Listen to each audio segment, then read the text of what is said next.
Yan, good afternoon everyone. Mga anak ng teteng dyan, nandito tayo sa lugar ko. Ayan, nakita nyo ito yung bahay ko.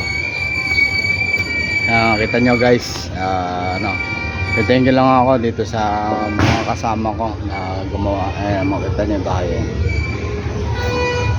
Ito sa ginawa namin kasi lalo na itong pader na to. Ayan, banyan guys ayan, dito sa dulo, doon sa dulo. Thank you lang ako sa mga kasama ko kasi itong nagawa dito sa lugar ko.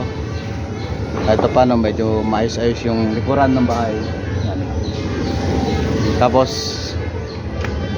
kundi sa mga barkada ko hindi ito nagawa. Tulad na yan, Tatay Dan, si Pariloben. Tapos yung ngayon nga pala yung si Jeff yung nagsimula kasi nung sa ilalim mahirap nung yung puting medyo pababa kasi mula do sa dulo papunta dito mababa dito sa mababa rito marami kung ilang patong din yan. Ang haba-haba niyan. Bali ilang yan guys ayan, medyo kasi yan tawag dyan, bali 21 hollow blocks yan, layo 21 hollow blocks yan. Tayo sa likod yan, tignan nyo guys yan, malayo mahaba-haba rin. Mahaba-haba yung pero papasalamat ako doon sa mga sa mga tumulong sa akin. Tumulong sa akin dito sa pader na to, si Tatay Dan, Pariloben, si Parin Jeff. Yan. Ulit. Yan, medyo maayos-ayos na likuran ko. Kasi gawa ng mga kasama ko yan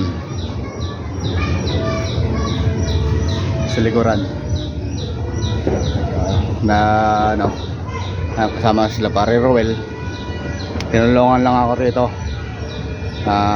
Hindi na tayo hindi na tayo umayad ng labor yan. At tapos ito kanina itong naman na to, itong area na to, nilagyan namin ng bagong buhos yan. Binuhusan ko namin ni Pariloben para naman kahit paano hindi putik, kasi putik dito guys, putik yan, putik yung area putik. Kita mo ngayon doon hollow block, simentado na, tsaka pababa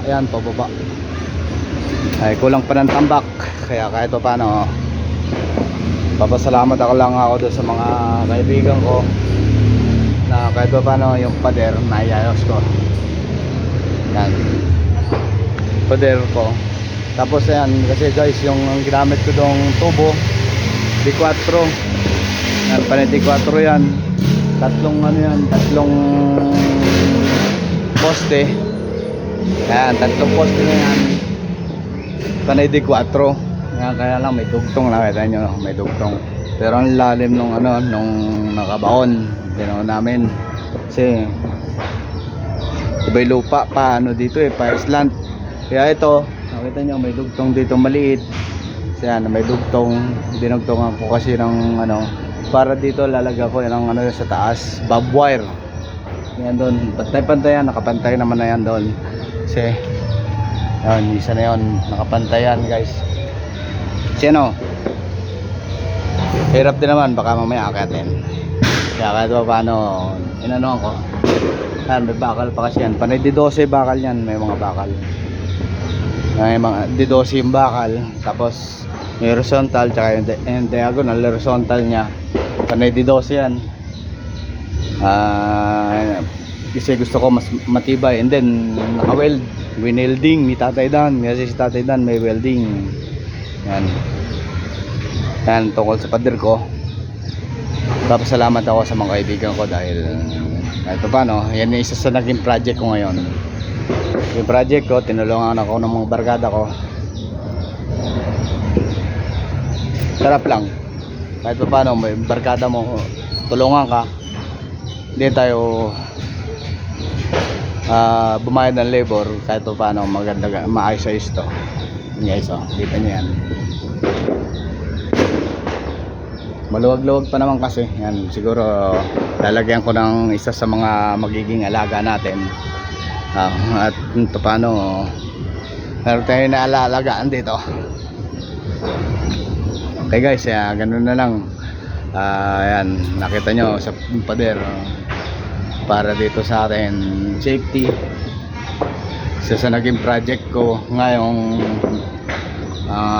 pagkatapos ng 2024. Thank you guys. Ganun na lang. At ito ang buhay dito sa amin. Tulungan, bayanihan. Thank you.